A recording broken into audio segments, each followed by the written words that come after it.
Hello everyone, एसकेटी podcast hits आप देख रहे हैं। मैं हूं आपके साथ शालिनी कपूर तिवारी।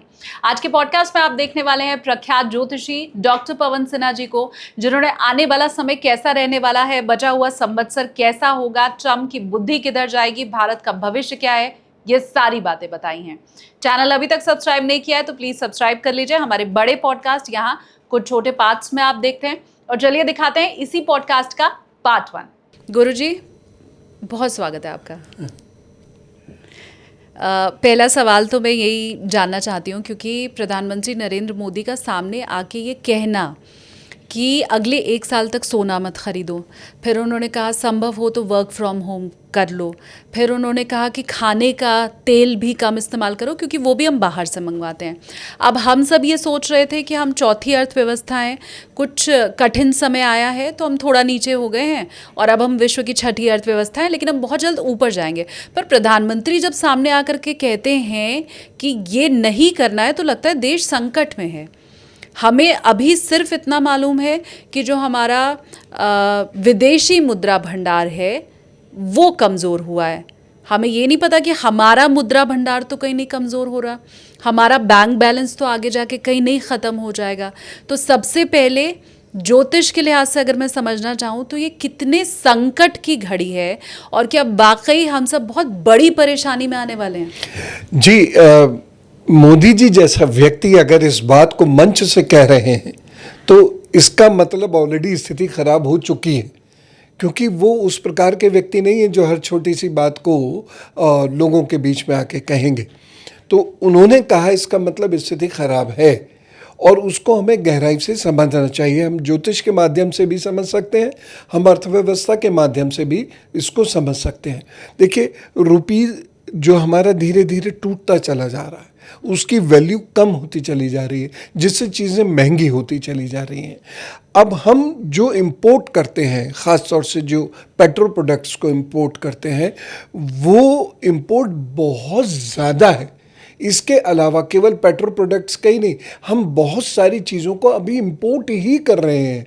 हमारी इकोनॉमी जो राइज कर रही है ये इंपोर्टेशन पे ज़्यादा, और हमारा जो एक्सपोर्ट है वो उतना नहीं है। तो हम बहुत ज़्यादा इंपोर्ट करेंगे अगर चीज़ों को, तो हमको वहाँ सारा ट्रांजैक्शन डॉलर्स में करना पड़ेगा।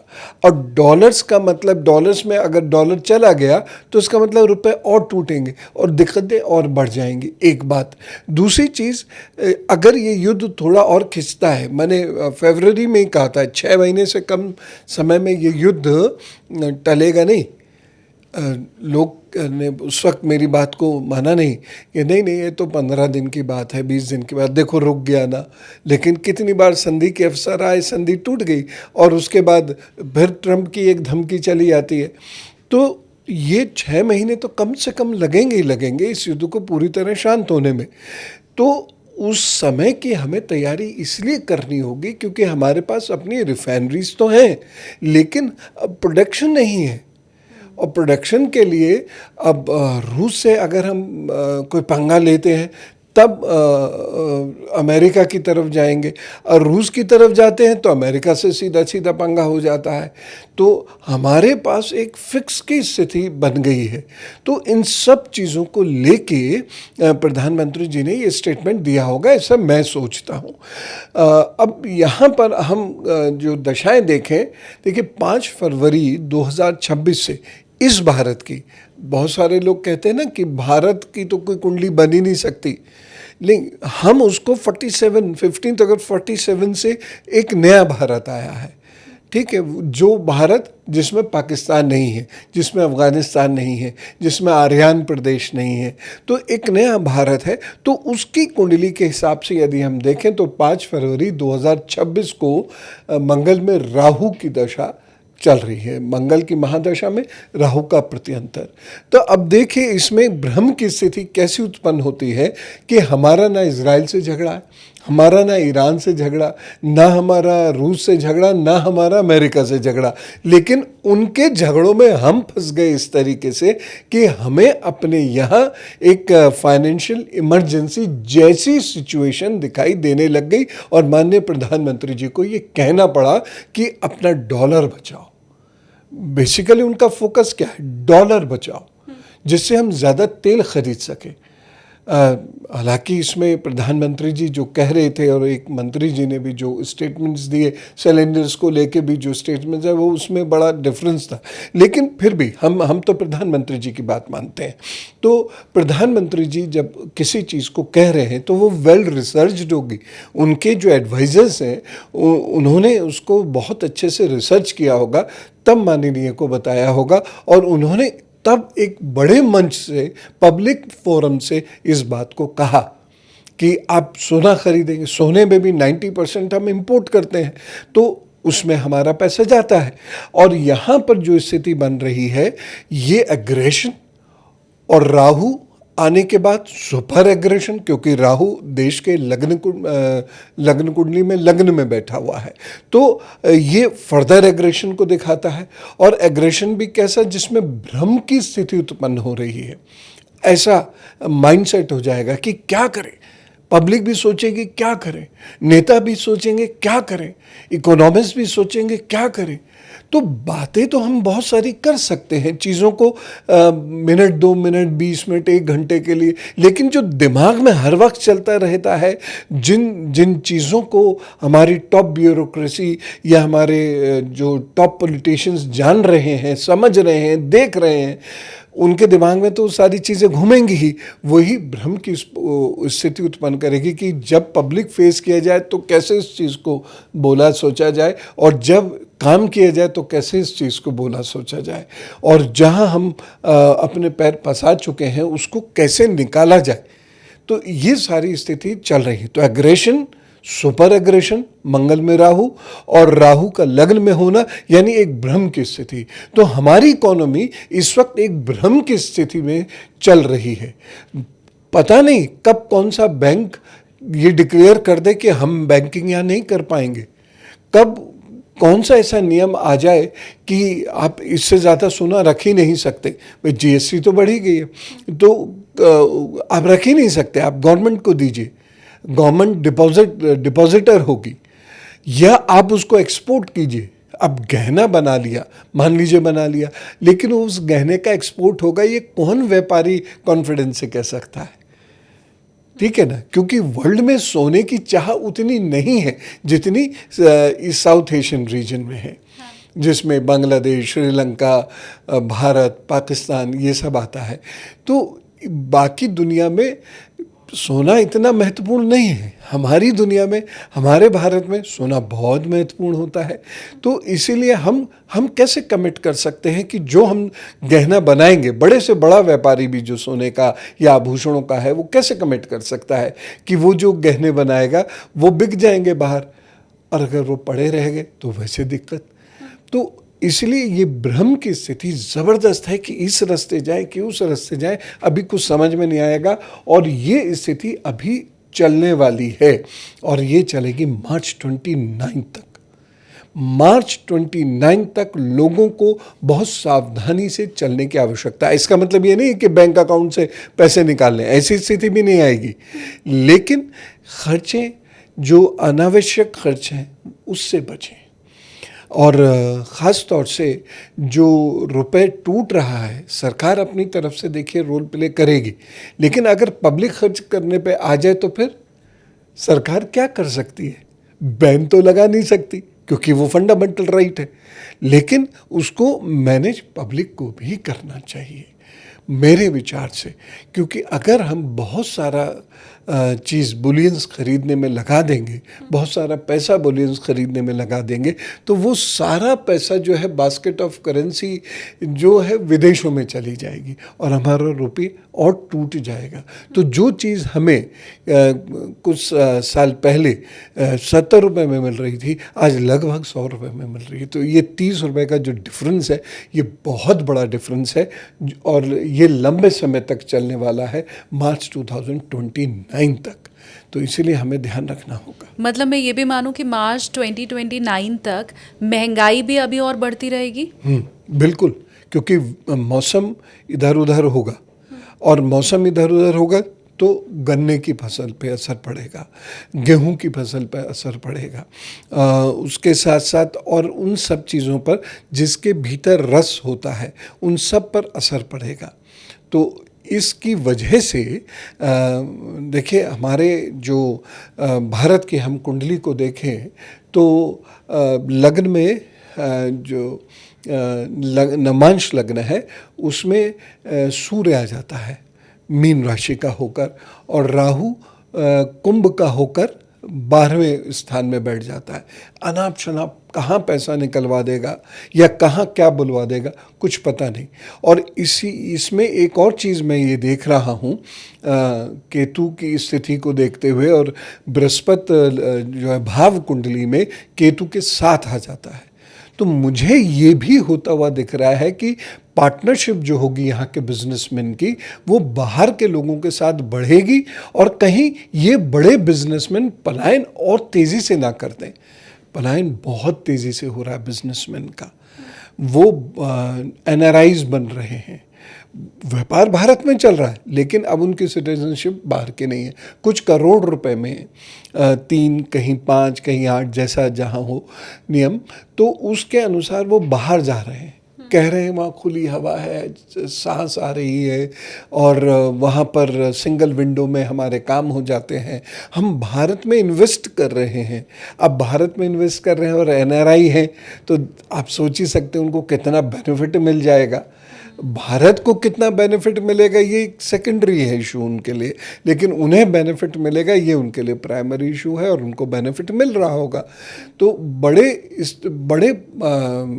जो है क्वांटिटी में पलायन हुआ है, और ये अभी और भी हो सकता है 29 मार्च तक, मुझे ऐसा लग रहा है। तो अगर ये स्थिति बनी तो हमारे पास जो डिपॉजिट्स हैं ये और कम हो जाएंगे और वीक हो जाएंगे, और इससे बैंकों की सेहत पर नुकसान पड़ेगा।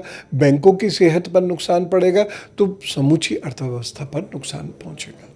ऐसा भी कुछ अर्थशास्त्री कह रहे हैं कि रुपया जो अब तक का सबसे बुरे दौर से गुजर रहा है, हमने देखा 96 रुपये 35 पैसे तक डॉलर आ गया। लोगों का ये कहना है कि ये शतक भी पार कर सकता है, ये संभावना जताई जा रही है। तो अर्थशास्त्री तो ये बोल रहे हैं कि शतक पार होगा, क्या ज्योतिष भी यही कह रहा है कि रुपए के इतने दुर्दिन आएंगे? बिल्कुल।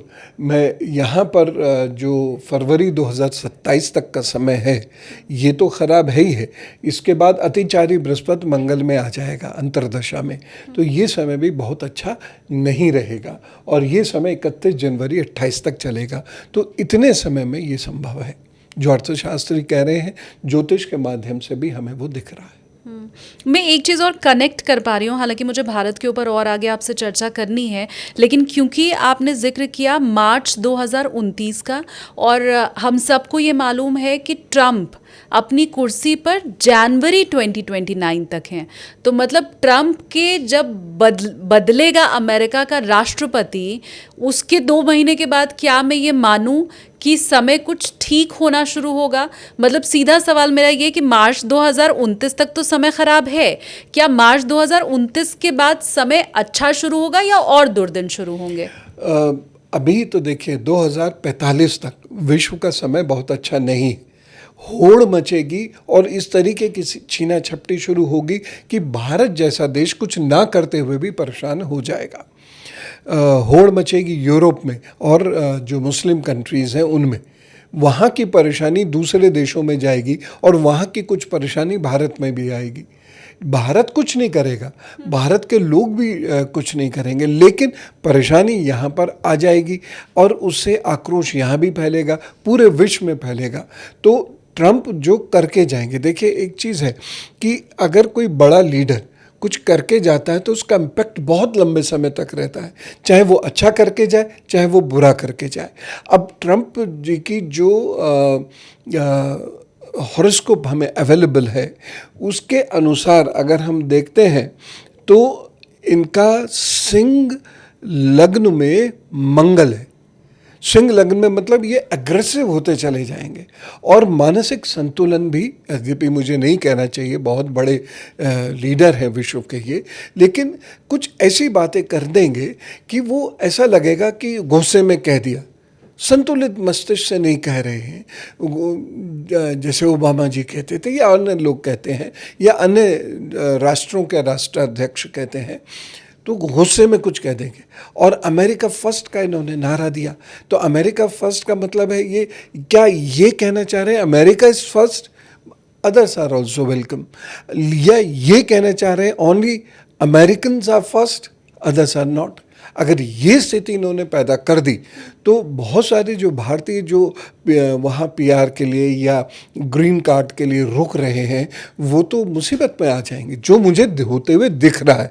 तो इसलिए मैं वहाँ के लोगों से भी इस बात को कहना चाहूँगा कि वहाँ भी जो लोग रहें वो मेहनत से अपना काम करते रहें और ऐसी स्थिति ना आने दें कि उनका जो एम्प्लॉयर है वो उनके अगेंस्ट जाए। क्योंकि ट्रम्प के साथ एक परेशानी और भी मुझे लगती है, क्योंकि इनका बृहस्पति जो पंचमेश और अष्टमेश है वो वक्री है, तो ये समय ट्रम्प के बीमार पड़ने का भी हो सकता है नहीं होगा। तो इसीलिए हमें इस चीज़ को भी ध्यान रखना पड़ेगा, क्योंकि देखिए आज भी सच्चाई ये है 1945 के बाद से कि अमेरिका जिस करवट हिलता है पूरा विश्व भी उस करवट हिलने लगता है। ये सच्चाई है, जिसे स्वीकार करना चाहिए। यद्यपि इसे चुनौती देने वाले दो देश आ गए, चीन और रशिया, और बहुत बड़े स्तर पर सीक्रेटिवली वो चुनौती जाने लगी है। हालांकि हमारे लिए जो सीक्रेट है अमेरिका के लिए नहीं होगा, लेकिन वो जाने लग गई है। तो कहीं ना कहीं चुनौती तो मिल रही है, लेकिन सच्चाई अभी भी यह है कि अमेरिका का जो भी डिसीजन होता है किसी भी चीज़ से, तो उससे पूरा विश्व प्रभावित हो जाता है। जैसे ईरान पे हमले से हॉर्मोज के माध्यम से जितना ट्रेड था सब में प्रॉब्लम हो गई। भारत ने तो कुछ भी नहीं किया था। भारत तो इजराइल से बात करने गया था और वो भी किसी के खिलाफ कोई चर्चा ही नहीं हुई वहाँ पर। भारत के प्रधानमंत्री ऐसी कोई चर्चा करते भी नहीं हैं, तो भी लेने के देने हमें पड़े हुए हैं। वहाँ युद्ध हो रहा है और यहाँ हम अपने पैसे को लेकर युद्ध कर रहे हैं, खुद से सोने चांदी को लेकर युद्ध कर रहे हैं। सोने चांदी की टोकरियों में, जहाँ दक्षिण भारत में देखिए, गुजरात में देखिए, महाराष्ट्र में देखिए, वहाँ पर सोना चांदी लिए दिए बिना तो कोई विवाह ही नहीं होता। विवाह तो छोटा सा कार्यक्रम होता है तो लोग वैसे ही सोने की चेन दे देते हैं। तो वहाँ भी अब आप उसके ऊपर कंट्रोल कीजिए, नहीं तो मुश्किल हो जाएगी। विदेश यात्रा मत कीजिए अगर आवश्यक ना हो। तो अब ये सब चीज़ें दिखाती हैं कि अंदर खाने कुछ बहुत बड़े विप्लव चल रहा है। समुद्र के नीचे नीचे विप्लव चल रहा है। समुद्र के नीचे नीचे एक सुनामी सी शुरुआत हो चुकी है, बस ऊपर नहीं आ पा रही है। नेतृत्व की वजह से कह सकते हैं, या अर्थशास्त्रियों की वजह से, या RBI की वजह से वो नहीं आ पा रही है। और प्रभु करे कि वो नीचे ही रह जाए तो अच्छा है, क्योंकि ये जो समय है 29 तक, ये अर्थव्यवस्था के लिए भी अच्छा नहीं है। और साथ साथ जो सामाजिक समस्याएं हैं, जो धर्म संबंधी समस्याएं हैं, मज़हब और धर्म की जो समस्याएं हैं, उसके लिए भी ये बहुत अच्छा समय नहीं है। यद्यपि ये तो बहुत 45 तक चलेगा, लेकिन फ़िलहाल मुझे और हम सब लोगों को बहुत ध्यान रख के चलना होगा कि सारी जिम्मेदारी प्रधानमंत्री जी की नहीं है, हम लोग की भी है।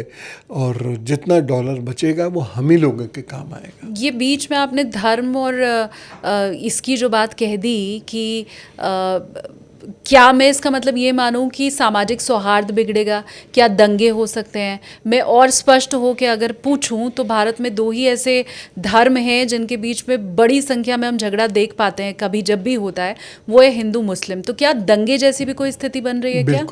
बिल्कुल बन रही है, क्योंकि यहाँ मंगल में राहु यानी फरवरी 2027 से पहले ही बन रही है।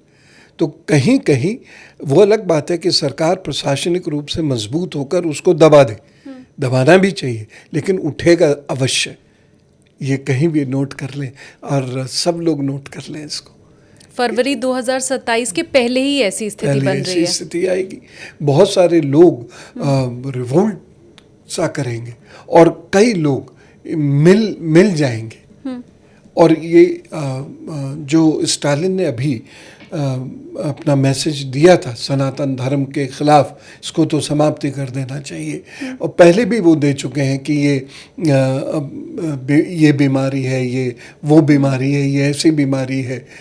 तो ये कोई छोटी चीज़ नहीं है। और मैंने आपको बताया 5 फरवरी 2026 से शुरू है। तो ये हल्के से नहीं लिया जाना चाहिए। इसका मतलब ये है कि सनातन धर्म के विरुद्ध कोई बहुत गहरी साजिश चल रही है, जिसको कुछ को तो मैं भी जानता हूँ। जैसे अमेरिका की यूनिवर्सिटी में स्कॉलर्स जुड़े, दुर्भाग्य से उसमें ऐसे नाचीज़ स्कॉलर्स भी थे जो भारतीय थे, जिन्हें वहाँ जाना नहीं चाहिए था, लेकिन उन्होंने वहाँ सनातन धर्म को कैसे समाप्त करें इस विषय पर सेमिनार करी, और ओपन सेमिनार करी 3 दिन। तो ये स्थिति बहुत अच्छी नहीं है। तो ये तो युद्ध की वजह से थोड़ी शांति है, और अगर युद्ध ना हो और धन बरस जाए तो देखिए आप कि क्या स्थिति हो जाएगी। पाकिस्तान अपनी कमज़ोरी की वजह से खामोश मजबूरी में बैठा है, लेकिन उसके जो आतंकवादी हैं वो तो यही है ना। उनको हम पहचान नहीं पा रहे, क्योंकि हम ही जैसे लोग तो हैं, वो उसमें हम लोगों में घुल मिल गए हैं। तो उनको वो हथियार सप्लाई ही नहीं कर पा रहा, हथियार खरीद ही नहीं पा रहा। उसकी स्थिति खराब है। अगर उसकी स्थिति अच्छी हो गई तो वो सबसे पहला काम यही करेगा कि उधर बलूचिस्तान में और इधर कश्मीर में हथियार सप्लाई शुरू कर देगा और मारकाट मचवाने की कोशिश करेगा।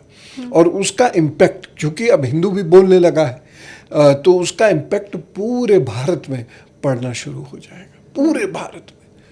तो आप बहुत बारीकी से देखिएगा अगर, तो आपको समझ में आ जाएगा कि इस वक्त जो संप्रदाय हैं वो जो शांति और सौहार्द की भी बातें करते थे या उसी की ही बातें करते थे, आज वो सब राजनीतिक हो चुके हैं और शांति और सौहार्द की बात तो अब भूल ही गए हैं। वो ये भूल रहे हैं कि अगर उन्होंने शांति नहीं रखी तो विकास नहीं होगा, विकास नहीं होगा तो भूखे मरेंगे, और भूखे मरेंगे तो कोई देश उनकी मदद को नहीं आएगा। कन्वर्जन लोग कर लेते हैं, कन्वर्जन करने के बाद आपको 1-2 साल खिला लेंगे, लेकिन उसके बाद आपको छोड़ जाएंगे। ठीक बात।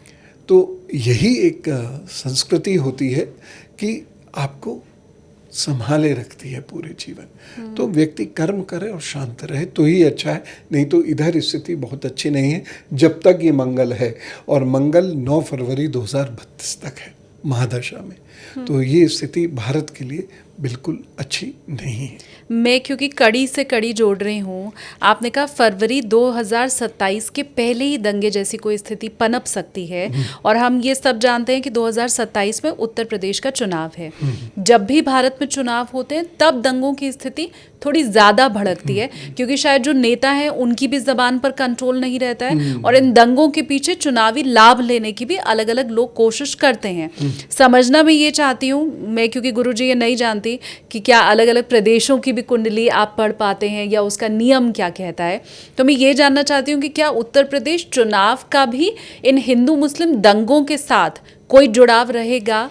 देखिए, उत्तर प्रदेश के जो स्थिति में प्रशासनिक स्थिति देखी जाए तो अब जैसे संभल में इतनी खतरनाक स्थिति हो गई थी, लेकिन संभल के डीएम साहब ने और वहाँ के पुलिस ने चीज़ों को कंट्रोल कर दिया, एक झटके में कंट्रोल कर दिया। जुडिशरी ने अपना रोल अच्छे से निभाया, चीज़ें कंट्रोल हो गई।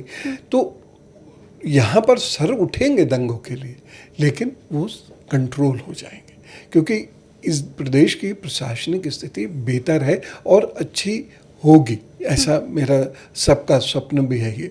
तो यहाँ पर उतना भयंकर कुछ नहीं होगा, लेकिन चूंकि योग है इसलिए डिनाई नहीं किया जा सकता। योग है तो कहीं ऐसा ना हो बंगाल में ही ऐसा कुछ हो जाए, असम में ऐसा कुछ हो जाए, या नॉर्थ ईस्ट में कुछ ऐसा हो जाए, या सुदूर दक्षिण में कहीं ऐसा हो जाए, या कश्मीर में कुछ ऐसा हो जाए, या पंजाब में कुछ ऐसा हो जाए। तो स्थितियाँ सभी जगह बहुत वोलेटाइल हैं। बच के रहना और संभल के रहने की ज़रूरत है। भारत के भविष्य के ऊपर भी चर्चा करना चाहती हूँ, क्योंकि हम विश्व गुरु बनने का सपना भी देख रहे थे, विश्व गुरु बनने की बातें भी बहुत ज़ोर शोर से हो रही थी, और इन सब के बीच ही हमने देखा कि अकारण ही सही वो स्थिति बनी जब भारत विश्व की चौथी बड़ी अर्थव्यवस्था से छठवीं पर आ गया। तो वो लड़ाई जो हमें चौथी से तीसरी के लिए लड़नी थी, अब छठवीं से शायद चौथी और फिर तीसरी के लिए लड़नी पड़ेगी। तो मैं ये समझना चाहती हूँ कि पहला तो विश्व गुरु बनने का वो सपना 2047 तक पूरा होगा या नहीं होगा, और इसी के साथ साथ तृतीय बड़ी अर्थव्यवस्था का सपना भी जो हम उम्मीद कर रहे थे 2047 के पहले पूरा हो जाएगा, वो क्या वाकई हो जाएगा ज्योतिष के लिहाज से भी? देखिए, ज्योतिष के आधार पर ही मैं एक छोटी सी आपको उदाहरण के रूप में कहानी देता हूँ। जीतने के दो तरीके होते हैं। एक तरीका क्या है, 3 लोग दौड़े, उसमें से एक ने बहुत ताकत लगा के दौड़ की और वो फर्स्ट नंबर पर आ गया, ठीक है, ही इज द विनर। और दूसरा तरीका यह है कि बाकी दोनों गिर गए, ये लड़खड़ाता हुआ पहुंच गया, तो ही इज द विनर। दो तरीके से रेस जीती जा सकती है। हमें जो रेस जीतनी है वो जीतनी है दम लगा के आगे निकलने की। हमें 2 पीछे रह जाएं, गिर जाएं, मर जाएं, उससे मतलब नहीं है। लेकिन बहुत सारे लोग इस प्रकार से कह रहे हैं कि बाकी सारे देश उजड़ जाएंगे तो हम आगे आ जाएंगे। अरे ये कोई बात थोड़ी हुई।